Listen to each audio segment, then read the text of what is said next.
तो कोरोना संकट पर दिल्ली हाईकोर्ट में सवाल जवाब जारी। कोर्ट के दबाव के बाद हालात सुधर रहे हैं, दिल्ली सरकार का दावा। अंकित गुप्ता हमारे साथ ज्यादा जानकारी लिए हुए जुड़ रहे हैं। अंकित गुप्ता, क्या कुछ चल रहा है कोर्ट में इस समय? जी, फिलहाल दिल्ली हाईकोर्ट में जो अभी अलग अलग मामलों पर सुनवाई चल रही है, लेकिन कोर्ट के सामने जो सबसे प्रमुख मुद्दा है वो ऑक्सीजन की कमी का ही है। इस हफ्ते बीच में एक अपडेट देना जरूरी है कि केंद्र सरकार ने सुप्रीम कोर्ट का जो दरवाजा खटखटाया है दिल्ली हाईकोर्ट के आदेश के कल के आदेश को चुनौती देते हुए, जिसमें शो कॉज नोटिस जारी किया गया था दिल्ली केंद्र सरकार को, ये पूछते हुए कि क्यों ना उनके खिलाफ कोर्ट की अवमानना के तहत कार्रवाई शुरू की जाए। तो उस सुप्रीम कोर्ट में जो याचिका दायर की गई है उस पर भी जल्द सुप्रीम कोर्ट सुनवाई कर सकता है। दूसरी बात, अब अगर हाईकोर्ट की करते हैं तो हाईकोर्ट में जो है फिलहाल जो कोर्ट ने सलाहकार नियुक्त किया है जिसको एमाइकस क्यूरे कहते हैं।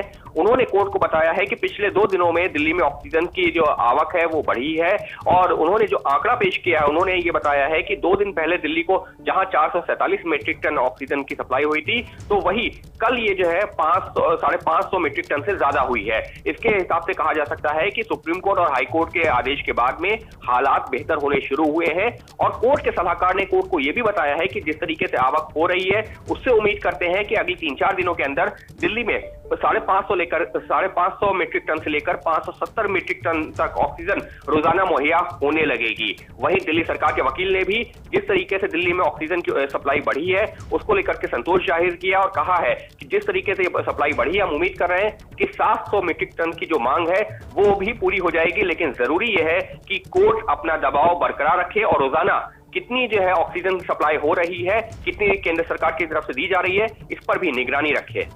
अंकित गुप्ता, ये तो ऑक्सीजन की बात हो गई। क्या हाईकोर्ट में जो अवेलेबिलिटी ऑफ बेड्स, यानी अस्पतालों में बेड नहीं है, लोग एम्बुलेंस में कतार लगाए खड़े हुए हैं, अपनी गाड़ियों में हैं, लोग घरों में उनकी जान जा रही है क्योंकि अस्पताल में उनको उपचार नहीं मिल पा रहा है, क्या इस मुद्दे के ऊपर भी कोई बात हो रही है? क्या नए अस्पताल, जो टेम्परेरी अस्पताल बनाए जाते हैं, उनको बनाने को लेकर भी कोई सुनवाई, कोई बातचीत?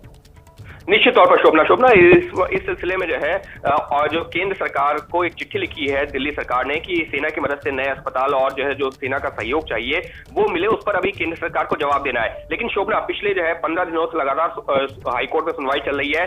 आज पहली बार मैं कह सकता हूँ कि एक थोड़ी सी सुखद खबर सामने आई है। अभी तक लगातार जो अस्पताल कोर्ट के सामने आते थे ऑक्सीजन की जो दिक्कत का हवाला देते हुए, यहाँ तक कह रहे थे कि इस वजह से हमको जो मरीजों को अस्पताल से जाने के लिए कहना पड़ रहा है। लेकिन आज 15 दिन बाद, लगातार 15 दिन से इस मामले की सुनवाई कवर कर रहा हूं, 15 दिन बाद एक अस्पताल आया है महाराजा अग्रसेन। उसने कोर्ट को बताया है कि हमको जितनी ऑक्सीजन की जरूरत थी वो हमको मिल गई है और इसकी वजह से हमने 30 नए मरीजों को अपने यहाँ भर्ती किया है। यानी कि 15 दिन बाद ये पहली ऐसी खबर आई जहां अस्पताल कह रहा है कि हमारे पास में ऑक्सीजन है और हम नए मरीजों को अपने यहाँ भर्ती करने को तैयार हैं।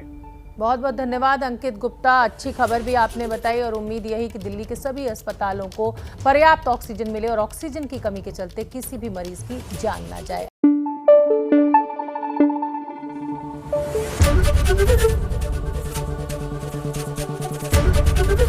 एबीपी न्यूज आपको रखे आगे।